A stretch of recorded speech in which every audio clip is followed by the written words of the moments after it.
Particularly because I was a fan before I started working on the show. For the first 3 seasons, I watched at broadcast.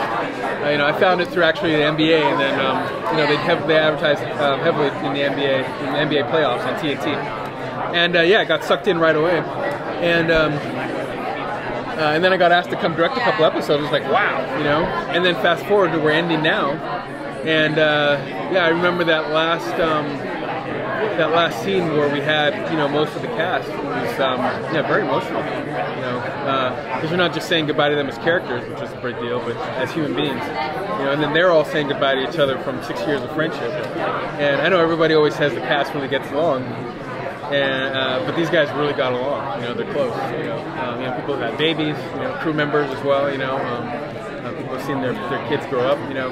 So yeah, it was pretty emotional.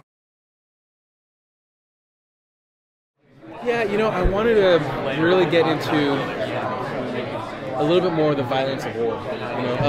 Because even though these guys are fighting aliens, and even though it's nothing like real war and what our troops go through. I still thought, wouldn't it be interesting if we just try to find a way to get a little bit closer? So I started channeling Spielberg and trying to take the show a little bit more towards Saving Private Ryan.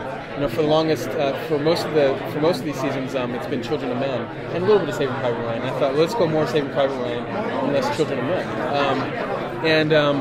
Yeah, Stephen and the guys at Amblin were really supportive of it.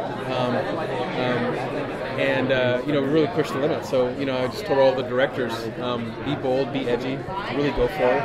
We had the same conversations with the cast, really go for it. The cast doesn't need to be talked into that.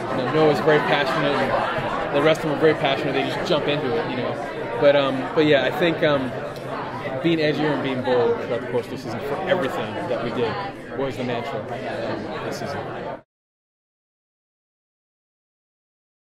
Man, I would say revenge. If I were to choose one word, for the longest time, these guys have been getting their asses kicked, right? So what a wonderful opportunity to go on the offensive. And this bullet is for my husband, and this bullet is for my son, this bullet is for my daughter, this bullet is for my wife. And I'm going to keep hacking you to pieces here because of the last 3 people that you guys killed. So yeah, I would say revenge. That's a good question. I'm struggling with it. I'm gonna struggle with it because I don't want to divulge too much. But I guess I have no choice. Yeah, there is one decisive final battle. It is Falling Skies. I think there's our showrunner David put a very unique spin on how that battle takes place, which I think we all found rather surprising in a good way.